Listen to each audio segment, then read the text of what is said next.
내 생각에는 건축이라는 것은 사람의 삶을 담는 그릇이라고 생각해요.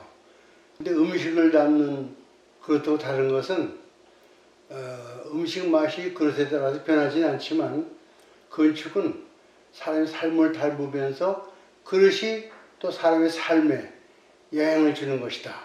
간단히 이렇게 얘기할 수가 있고요.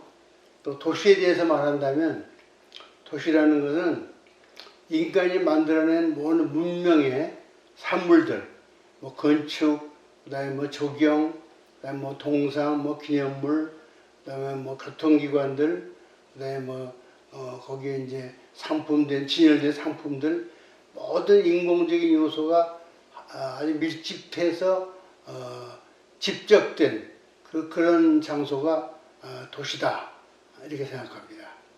내가 혼자 쓴 책이 한 5권쯤 되고 공저가 또 여러 권 되는데 그 중에서 이제 내가 대표적인 책이라고 그러면 건축 색채론이라는 게 있어요. 석사학위 때부터 건축 색채에 관심을 갖고 그래서 석사, 박사 논문을 쓰고 또 일본에 가서 일본 동경공업대학의 유명한 이누이 마사오 교수라는 연구실에서 이누이 마사오 교수는 건축 색채, 건축 심리 이런 쪽에 대가라고 알려져 있기 때문에 거기 가서 1년 동안 거기 대학원생들하고 교수로 같이 세미나도 하고 문헌 조사도 하고 그렇게 지냈거든요. 그래서 그 내용을 주축으로 해서 건축의 색을 어떻게 계획하느냐 하는 그 원리와 유형과 그 계획한 그 순서 이런 거를 담은 건데 주로 건축의 색에 대해서는 건축가들이 각자 자기 나름대로의 감각으로 되게 정하는데 나는 그래도 이론적으로 조금 그걸 좀 밝혀서 누구나 이용할 수 있는 어떤 순서나 원리가 있으면 좋겠다. 그래서 건축 색채로는 내가 그동안에 공부했던 그런 건축 색채에 관한 모든 원리, 이론 이런 거를 집대성한 거라고 볼 수가 있습니다. 그 다음에 이제 건축의 색, 도시의 색 그 책은 말하자면 건축에서 색이란 무엇인가 또 건축의 색을 잘못 오용한 것이 어떤 건가 또 잘 활용한 것이 어떤 건가 그런 거 또 도시도 마찬가지 도시의 색깔이 아름다운 거 그렇지 못한 거 그런 것들을 국내와 이제 외국에 가서 여행하면서 사례를 수집해 가지고 그런 걸 갖다가 이제 여러 잡지 그다음에 뭐 학회지 그다음에 뭐 신문 뭐 방송에서 얘기했고 그런 것들을 다 발췌해 가지고 체계적으로 한 거 정리해 가지고 쓴 책이고요. 낭만이 있는 도시, 색깔이 있는 문화 그 책은 이제 그 후에 몇 년 후에 또 쓴 건데 그거는 이제 1, 2, 3부로 나눠 가지고 1부는 건축, 2부는 색채, 3부는 건축 색채 이외에 일반 문화적인 담론들을 내가 여러 매체에 기고했던 것을 정리해서 실은 책입니다.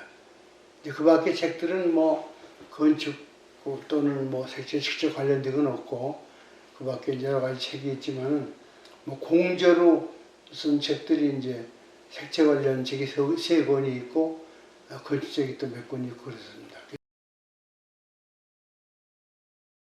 나는 그 건축의 색채라는 거는 너무 화려하면 안 된다 이렇게 생각하는 쪽이에요. 그러니까 예를 들면은 뭐 기념물적인 그런 건물이라든지 또 어떤 광장이나 도로에 광장이 있든가 도로에 종점이 있든가 독특한 독립된 장소에 있는 거는 색채가 화려해도 좋지만은 일반 가로에 있는 건축물은 색을 그렇게 강하게 쓰면 안 된다.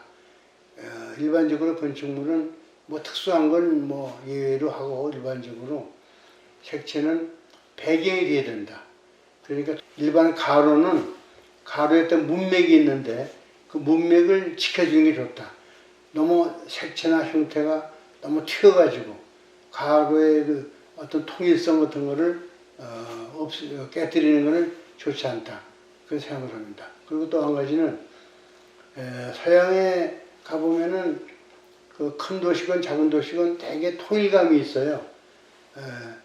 로마는 뭐 고건축이 대부분이니까 뭐 당연하고 파리도 보면은 구시가지는 한 7층 정도의 그 지붕 다 회색 지붕으로 다 거의 통일되어 있다시피 하고 그리고 이제 그 외 조그만 도시를 가봐도 지붕 색깔이 똑같이 주황색으로 통일되어 있다든지 이렇게 되어 있는데 우리나라는 그 새마을 운동할 때부터인가 했던 농어촌 도시에 보면 그 지붕색 주택의 지붕이 파랗고 빨갛고 주황색이고 뭐 아주 그냥 순색을 써가지고 아주 품위가 없어요. 농어촌 사는 분들도 내 집을 좀 화려하게 꾸미고 싶다는 욕망이 있죠. 그리고 이제 컬러 TV가 보급되면서 이제 그런 도시나 외국의 화려한 이제 그런 풍경을 보면은 우리 집도 좀 화려하게 꾸미고 싶다. 아마 그래서 그랬는지 그 옛날 스레이트 집이나 뭐 함석지붕이나 이런 데다가 심지어 기와지붕까지도 그 순색으로 막 칠하겠는데 그거는 우리나라 농어촌 우리 국토 경관을 아주 해치는 거라고 생각해요. 이 간판의 색이 우리나라 도시경관이나 국토경관을 아주 버려놓고 있어요. 오래전에 한 10여 년 전에 유명한 미국의 건축가 프랭크 게리가 한국에 왔다 갔어요. 그때 왔다 가가지고 우리 제자가 직접 나한테 들려준 얘기인데 미국 컬럼비아 대학원에서 강의를 하는데 자기가 한국이라는 데 가봤더니 다 보진 않았지만 자기가 본 일부 도시를 봤더니 그건 도시라기보다도 쓰레기 때문에 같다. 그런 말을 했다는 거야. 그걸 듣고 내가 쪼꼬 먹었어. 우리나라 참 도시가 이렇게 아름답지 않은 건 사실이지만은 그런 건축가가 그렇게 극단적인 표현을 했구나. 근데 그 원인이 어디 있을까? 내가 가만히 생각해 봤더니 그 무질서한 간판. 그것이 가장 주원이 아닌가. 건축의 색채도 그렇게 뭐 아름답지 않지만 그래도 건축은 그래도 건축가가 설계를 하고 그래서 그렇게 뭐 쓰레기라고까지 할 정도는 아닌데 간판이었듯이 우리나라 도시를 아주 볼품없고 쓰레기처럼 만드는 그 요인이 아닌가. 그래서 간판이 우리 건축가의 소관은 아니지만 도시에 관계되죠. 그러니까 건축가들도 그런 인식을 디자인하는 사람, 뭐 건축하는 사람, 도시 설계하는 사람, 행정가들이 다 같이 그런 인식을 가지고 이 간판은 어떻게든 좀 순화하고 그 외부의 선진국들 가보면 간판의 크기가 자그마하고 많지도 않고 색도 아주 온건한 색을 쓰잖아요. 심지어 저 유명한 도시들 가보면요 코카콜라나 맥도날드 같은 거 보면 상당히 그 색이 강하잖아요. 저 빨간색 아니에요. 근데 선진 도시들 보면은 일본의 교토도 그런데 그걸 제한을 해요. 당신들 아무리 자기들 브랜드가 그래도 여기서 안 된다. 자기 브랜드를 포기하면서까지 규제를 받아가지고 그 색을 회색으로 한다든지 그렇게 무채색 계통으로 해서 자기 브랜드까지도 양보하는 경우를 많이 봤거든. 우리가 그런 마인드를 우리도 가질 필요가 있다. 내가 그렇게 생각합니다. 나는 얼핏 생각나는 거는 좀 눈에 거슬리는 것만 생각나는데 잘 됐다는 건물보다도 거리가 괜찮다는 거는 동숭동 대학로는 거의 빨간 벽돌로 쭉 대부분 돼 있어요. 그 거리가 그래서 좀 아름답고 통일감이 있고 그런 느낌을 주고요. 그다음에 조그만 거리는 조선일보사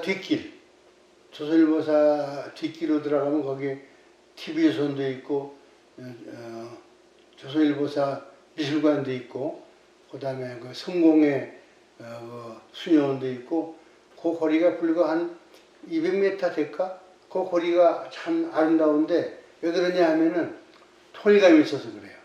그러니까 우리가 통일감이라는 거하고 획일적이라는 거는 혼동하면 안 돼. 그러니까 디자인에는 어떤 통일감이 있어야 되거든. 획일적이면 안 좋지.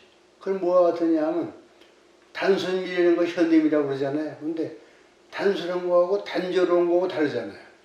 단순한 미지만 단조로운 거는 그 추에 속해요.